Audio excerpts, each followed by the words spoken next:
Đây là một bộ phim thực sự từng có người chết, thiếu nữ đường ray. Phim kể về một ngôi làng, một lời nguyền, và một điểm đến tự sát nổi tiếng, thể hiện đầy đủ vẻ độc đáo của phim kinh dị Đông Nam Á. Nữ sinh đại học Tiểu Mỹ bẩm sinh có khả năng kỳ lạ, cô có thể dự đoán chính xác thời điểm cái chết của người khác.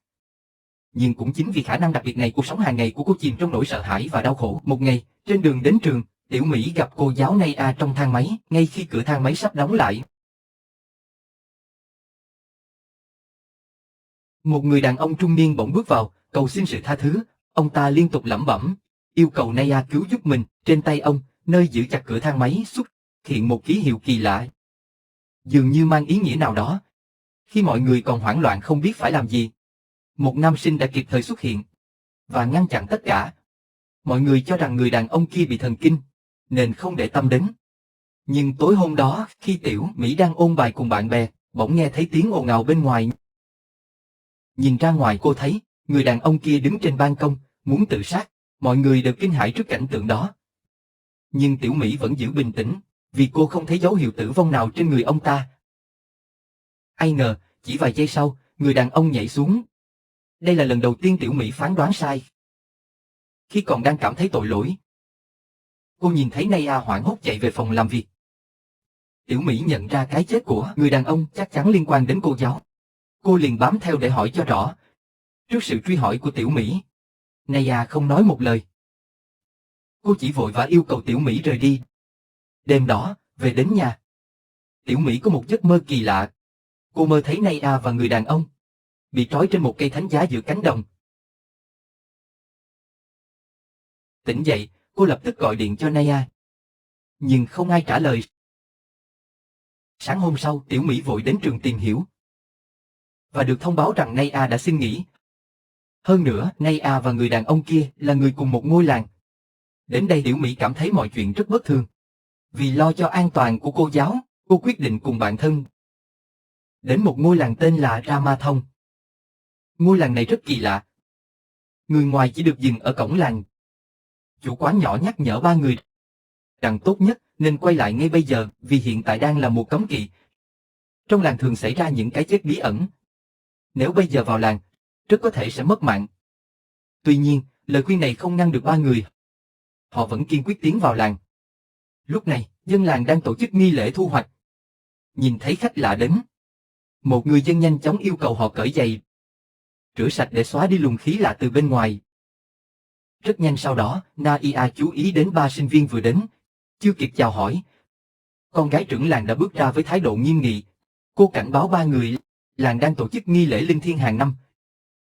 Trong thời gian này không được tùy tiện nói chuyện, càng không được tự do đi lại. Nếu không, tai họa có thể sẽ ập đến.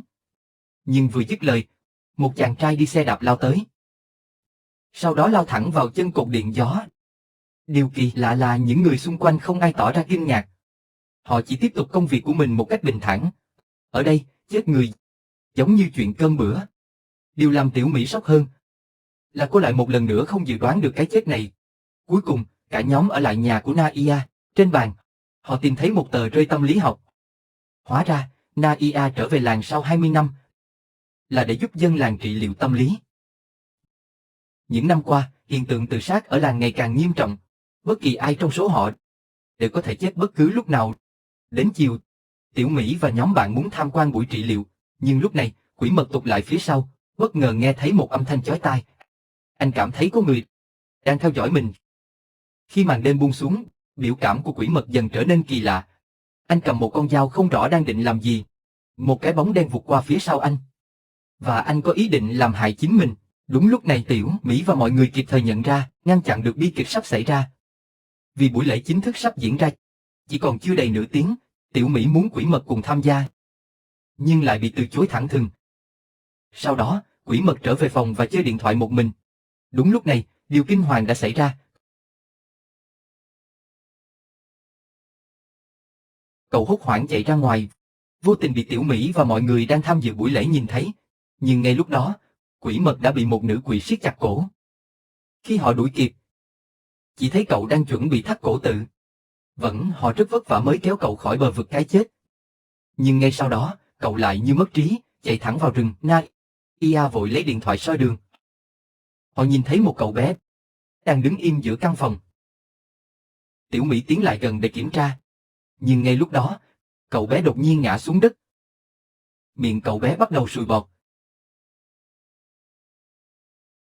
Ngày hôm sau, dân làng tổ chức tang lễ cho cậu bé.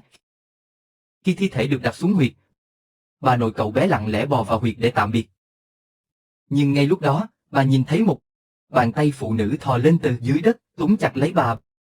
Bầu không khí trở nên kinh hoàng hơn. Cùng lúc đó, quỷ mật lại gặp chuyện kỳ lạ.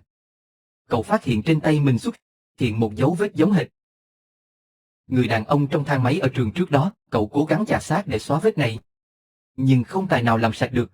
Bất lực, cậu nhúng đầu vào nước để cố lấy lại bình tĩnh. Nhưng đúng lúc đó, nữ quỷ lại xuất hiện. Cô gái suýt nữa bị dìm chết.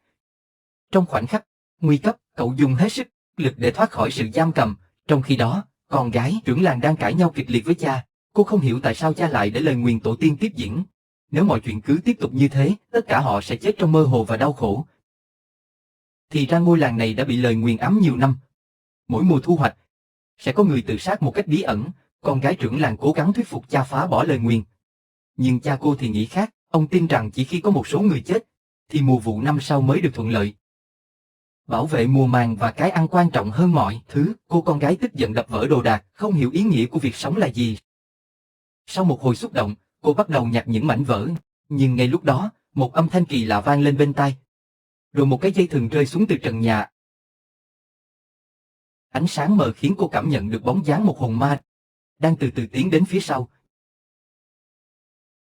Nhưng kỳ lạ là, khi cô quay lại nhìn, mọi thứ đều trống rỗng.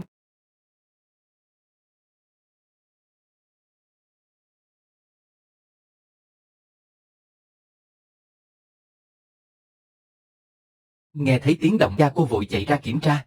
Nhưng thứ ông thấy lại là con gái đang tự làm hại mình. Những điều kỳ lạ và ma quái đã xâm nhập vào nhà họ. Sáng hôm sau, dân làng tổ chức lễ thu hoạch. Nhưng đột nhiên, bà lão trong làng nhìn thấy một nữ quỷ với khuôn mặt đáng sợ và hoảng loạn đến mức mất kiểm soát. Bà cầm con dao lia lịa chém loạn, và cuối cùng tự cắt cổ mình trong hỗn loạn. Tiểu Mỹ và mọi người chạy đến để cầm máu, nhưng tất cả đã quá muộn. Đến tối, quỷ mật hoàn toàn suy sụp. Cậu hoảng loạn, muốn chạy trốn khỏi ngôi làng này. Nhưng chạy bao lâu, cậu vẫn không thể tìm thấy lối ra. Bất lực, cậu đành quay về phòng. Cùng lúc đó, Naia đang xem lại video quay ban ngày. Đột nhiên, trong video hiện lên cảnh nữ quỷ điều khiển bà lão tự sát. Cậu nghĩ rằng mình bị ảo giác. Nhưng ngay sau đó, nữ quỷ bất ngờ xuất hiện ngay trước mặt. Điều này khiến điện thoại cậu rơi xuống đất. Và cao trào của bộ phim đã xuất hiện. Mọi người bàng hoàng trong nỗi sợ hãi.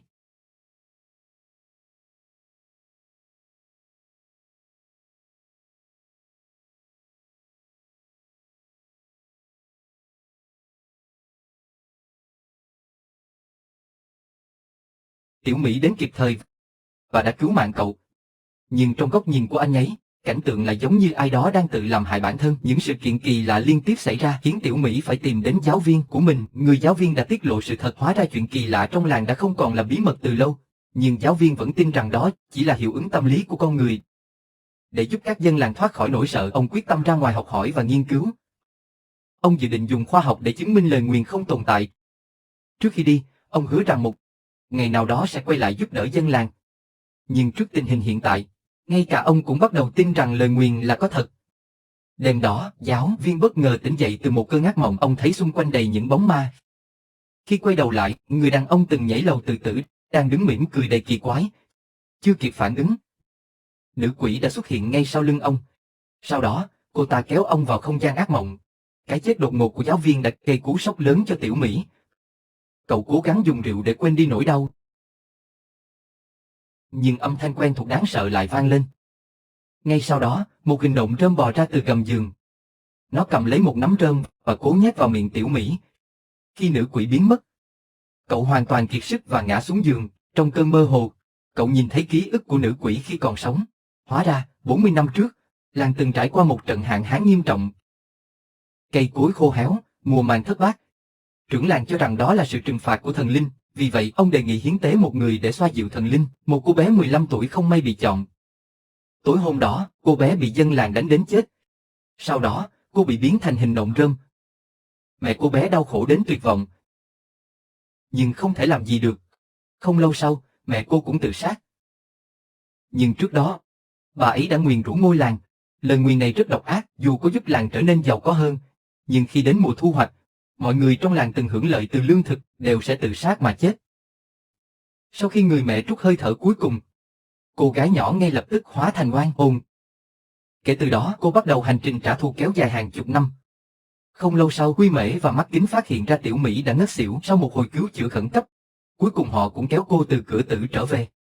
Tiểu Mỹ kể lại những gì mình đã thấy cho Mắt Kính nghe. Ngay lúc đó, Quy Mễ bên cạnh bỗng chỉ dao vào chính mình và tự sát một cách tàn nhẫn.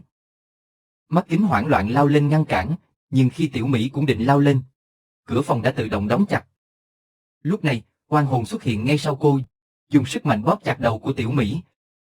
Sau đó, cô bị rút kiệt sức lực, cơ thể gần như trống rỗng. Cùng lúc đó, người dân bên ngoài đều nghe thấy tiếng hét chói tai. Oan hồn nhanh chóng xuất hiện sau Mắt Kính, dùng sức mạnh siết chặt và hành hạ anh. May mắn thay, ngay trước khi mọi chuyện tồi tệ hơn, Tiểu Mỹ kịp thời đến cứu được mạng sống của anh.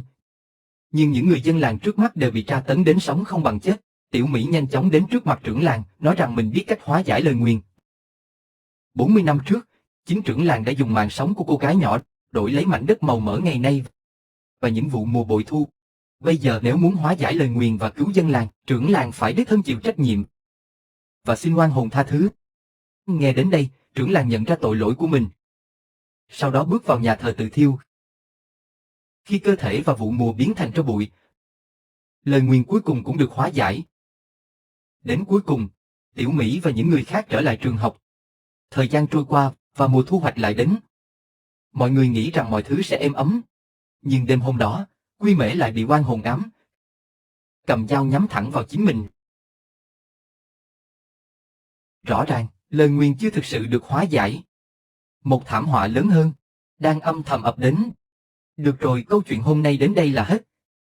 Hẹn gặp lại ở tập sau.